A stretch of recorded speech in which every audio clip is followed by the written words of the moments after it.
సార్వత్రిక ఎన్నికలు దగ్గర పడుతున్న నేపథ్యంలో ఆంధ్రప్రదేశ్లో రాజకీయ సమీకరణాలు అయితే శరవేగంగా మారుతున్నాయి.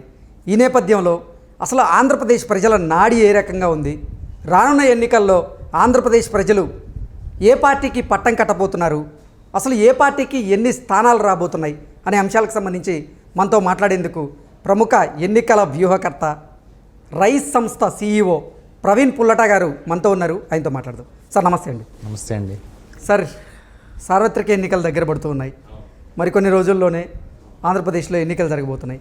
ఈ నేపథ్యంలో రాజకీయ సమీకరణాలు అయితే శరవేగంగా మారుతూ ఉన్నాయి. ఏంటి సార్ ఆంధ్రప్రదేశ్లో పరిస్థితి ఎలా ఉంది? ఏ పార్టీకి ప్రజలు పట్టం కట్టబోతున్నారు, ఏ పార్టీకి ఎన్ని స్థానాలు రాబోతున్నాయి అంటే ఏం చెప్తారు సార్? అంటే యాజ్ ఆఫ్ నౌ మనం ఏంటంటే rise Indian political research and analysis, rise keep on surveys అనేవి చేస్తూనే వస్తున్నాయి. గత తెలంగాణ ఎన్నికలు ప్రీపోల్ సర్వే ఏదైతే మనం 64 to 70 అని చెప్పాము, ఎగ్జాక్ట్గా అక్కడే ల్యాండ్ అయింది. అక్కడ తర్వాత అంతకు ముందు కూడా కర్ణాటక ఎన్నికల ఫలితాలు కూడా మనం యాక్యురేట్గా ఇచ్చాం, రిజల్ట్స్ కూడా ఇచ్చాం. ఇప్పుడు తాజాగా December 15th నుంచి ఈ మంత్ అంటే జనవరి ఎండింగ్ వరకు అంటే February 1st మనం రిలీజ్ చేసాం. ఓకే, అంటే 45 రోజుల పాటు మీరు సర్వే చేశారు ఆంధ్రప్రదేశ్లో. ఎగ్జాక్ట్గా మొత్తం దాదాపు 168 కాన్స్టిట్యున్సీస్ చేసాం. ఓకే, అంటే 175 నియోజకవర్గాలకు గాను 168 నియోజకవర్గాల్లో మీరు సర్వే చేశారు. అంటే 175 మిగిలినవి కూడాను టెక్నికల్గా తీసుకున్నాం. కొన్ని చోట్ల అరకు, పాడేరు అట్లా కొన్ని తక్కువ సెగ్మెంట్లు టచ్ చేసి, ఎక్కువగా IBRS కొన్ని అలా కూడా టచ్ చేసాం. ఆ రిమైనింగ్ 7 ఏవైతే ఉన్నాయో, 168 కాకుండా 7 ఏవైతే ఉన్నాయో కొన్ని సైంటిఫిక్ మెథడ్స్తో సర్వే చేసాం. ఎప్పుడైతే దాదాపు 1,89,000 శాంపిల్స్ అయితే తీసుకున్నాం ఎంటైర్ స్టేట్ వైడ్. ఇది క్యాండిడేట్ ఎలకేషన్కి ముందు. ఓకే, అంటే ఇప్పుడు క్యాండిడేట్ ఇంకా ఒక 4-5 రోజుల్లో తెలుగుదేశం పార్టీ, జనసేన కూడాను ఐ థింక్ 14th ఎప్పుడో అనౌన్స్ చేస్తుంది. క్యాండిడేట్ ఎలకేషన్ ముందు, సీట్ల ప్రకటనకు ముందు జరిపిన సర్వే. ఓకే, జరిపిన సర్వేలో మనం ఏంటంటే మెథడ్స్ కూడా చెప్తాను. Both random and specific sampling మెథడ్స్తో మనం సర్వే చేసాం. ఓకే, అంటే ఏ ప్రాతిపదికన తీసుకున్నారు అనేది? అంటే ఎట్లా ఉంటుందంటే ర్యాండమ్ అంటే ఎట్లా, మనం ఒక రైతుని టచ్ చేస్తాం, అలాగే ఒక మహిళని టచ్ చేస్తాం, ఒక కార్మికుని టచ్ చేస్తాం, డిఫరెంట్ సెగ్మెంట్ ఆఫ్ పీపుల్ని డిఫరెంట్ ఏరియాస్లో టచ్ చేస్తాం. చేసి నేరుగా అంటే ఈ టెలిఫోనిక్ ఇవన్నీ కాకుండా నేరుగా వెళ్ళి మన టీం వెళ్ళి సంప్రదించి 1-to-1 అనేది క్వశ్చనైర్తో బేస్ చేసుకుని తీసుకుంటుంది. దాదాపు మనం ఈ క్యాండిడేట్స్ ఎలకేషన్కి ముందు జరిపిన సర్వే కాబట్టి తెలుగుదేశం పార్టీ, జనసేనకి ఎక్కువగా విజయ అవకాశాలు అయితే ఉన్నాయి. 94 సీట్లు కైవసం చేసుకునే అవకాశాలు అయితే ఉంటాయి. వైఎస్ఆర్సీపీకి ఒక 46, అలాగే టైట్ ఫైట్ అయితే ఇంకో 35 స్థానాల్లో గట్టి పోటీ ఉంటుంది. ఈ 35 స్థానాల్లో కూడాను ఒక దాదాపు 10 నుంచి 15 వరకు తెలుగుదేశం పార్టీ, జనసేనకు వచ్చే అవకాశాలు అయితే ఉంటాయి. ఓవరాల్గా చూసుకుంటే యాజ్ ఆఫ్ నౌ ఒక 105 నుంచి 110 మధ్యలో తెలుగుదేశం పార్టీ, జనసేన కైవసం చేసుకునే అవకాశాలు అయితే ఉన్నాయి. అంటే ఆంధ్రప్రదేశ్లో రానున్న ఎన్నికల్లో టీడీపీ ఎన్నికలు కాకుండా ఇప్పటికిప్పుడు ఎన్నికలు జరిగితే ఈ ఫలితాలు వస్తాయి. ఓకే, ఎందుకంటే తర్వాత పరిణామాలు మారుతుంటాయి. ఇప్పుడు ఒక కాన్స్టిట్యున్సీ తీసుకోండి, ఈరోజు ఏదో ఒక కందుకూరు తీసుకోండి. కందుకూరు ఇప్పుడే ఆయన వైసీపీ నుంచి టీడీపీలోకి వచ్చాడు. అప్పుడు టీడీపీలో ఉన్న ఒక అన్రెస్ట్ వాతావరణం ఉంటుంది. అలాగే చాలా రాజకీయ సమీకరణాలు ఈ సీట్ ఎలకేషన్ నేపథ్యంలో జరుగుతాయి. జరిగినప్పుడు కొంత మొత్తం నామినేషన్ వేసిన తర్వాత ఇంకొక పరిస్థితి ఉండొచ్చు. ఓకే. సో ఇప్పటికైతే టీడీపీ, జనసేన కూటమి అధికారంలోకి రాబోతుంది అన్నట్లుగా మీరు చెప్తున్నారు. ఓకే, అంటే టీడీపీ, జనసేన కూటమికి 115 స్థానాలు రాబోతున్నాయని, అలాగే వైఎస్ఆర్సీపీకి 46 స్థానాల్లో వచ్చే అవకాశం ఉంది. తెలుగుదేశం పార్టీ, జనసేనకి ఎగ్జాక్ట్గా అయితే 94. ఓకే, ఖచ్చితంగా గెలుస్తాయి అనుకునే 94. వైఎస్ఆర్సీపీ ఖచ్చితంగా గెలుస్తాయి అనుకుని 46. మిగిలినవి టఫ్ ఫైట్ ఉంటుంది, హోరాహోరీ ఉంటుంది, చెప్పే పరిస్థితి అయితే లేదు. అలాంటివి 35 ఉన్నాయి. ఈ 35లో కొన్ని వైసీపీ కూడా తీసుకుంటాయి.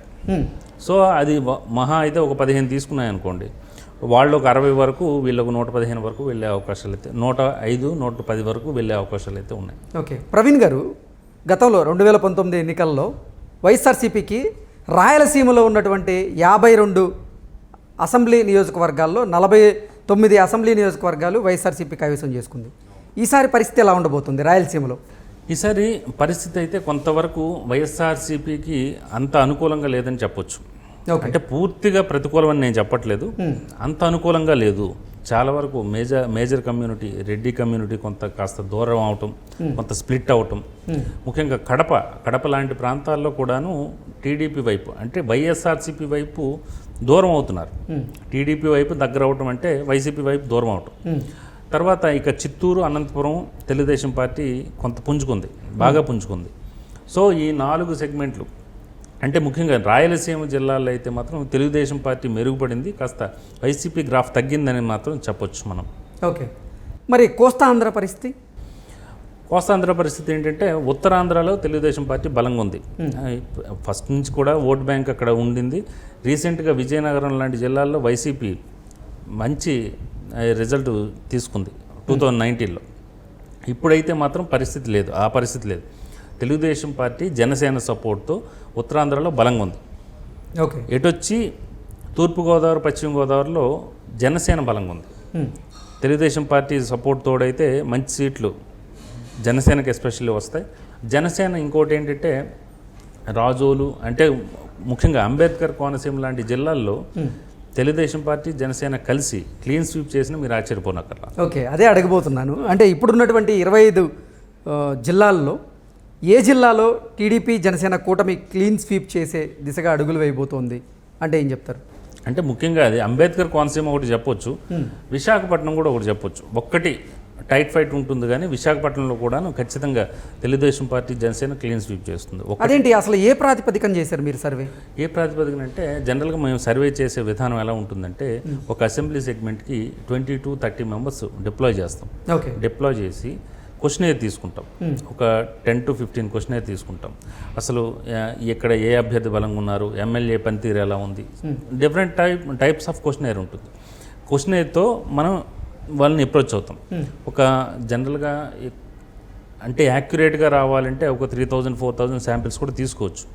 బట్ మనం అరౌండ్ ఒక 1000 వరకు తీసుకుంటున్నాం. ఎందుకంటే ఇది ఖర్చుతో కూడుకున్న వ్యవహారం. 175 నిర్వహించాలంటే అంత ఆషామాషి వ్యవహారం కాదు. అందుకనే ఒక 1000 వరకు తీసుకొని ఆ శాంపిల్స్ ఏదైతే శాంపిల్స్ తీసుకున్న తర్వాత డేటా అనాలిసిస్ చేస్తాం. Everything will be in scientific way. Okay. Scientific approach ఉంటుంది. మనం కూడా గూగుల్ ఫామ్స్ వాడతాము, యాప్స్ వాడతాము.